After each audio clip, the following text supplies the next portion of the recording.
My name is Daniel Parke.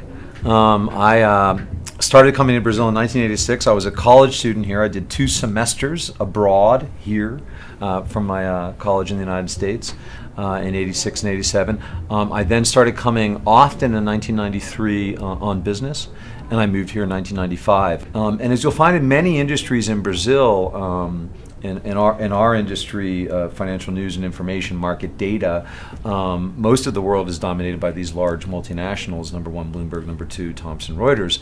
But in Brazil, the number 1 player is Agência Estado, the company that I now run.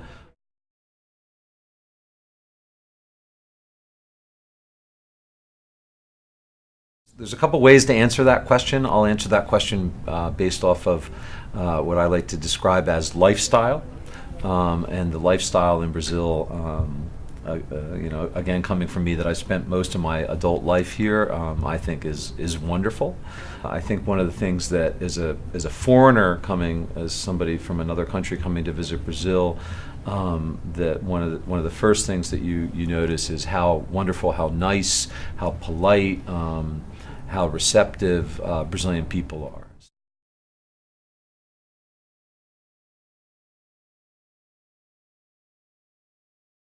So the differences, I think, between the United States and Brazil are a lot less extreme than some people may think, especially when it comes to the business climate. One of the differences, which I consider very positive, and I don't think this is an extreme difference at all, is that Brazilians are incredibly friendly. And very welcoming to outsiders. But it's because Brazil really sort of is a very open society. It's a real melting pot where people very quickly, in the example that I'm giving, after 1 generation become very Brazilian. So I think Brazil, in that sense, is a very homogeneous society in that everybody speaks Portuguese, a lot of people speak English, coming from the United States, coming from Europe, coming from Asia.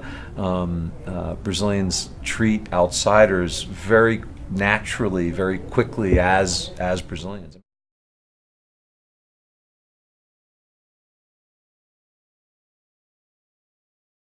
was actually fairly easy with the Spanish language base to learn Portuguese. So my experience with the Portuguese language, let's say, was sort of accelerated as a Spanish speaker.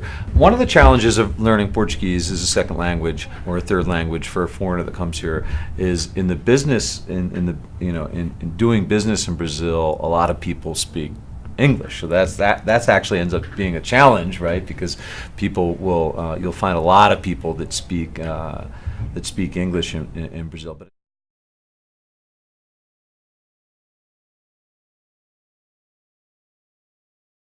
and São Paulo is a city of the automobile.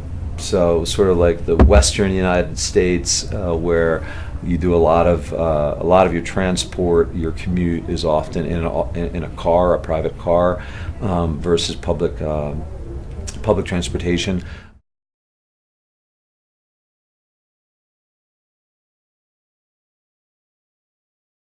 Healthcare in Brazil is just one of these things in the major cities that is just sort of off the charts. It's a real actual surprise when people come from outside of Brazil and learn about, for example, the services that you can get at a hospital like Einstein. They're really world class, outstanding.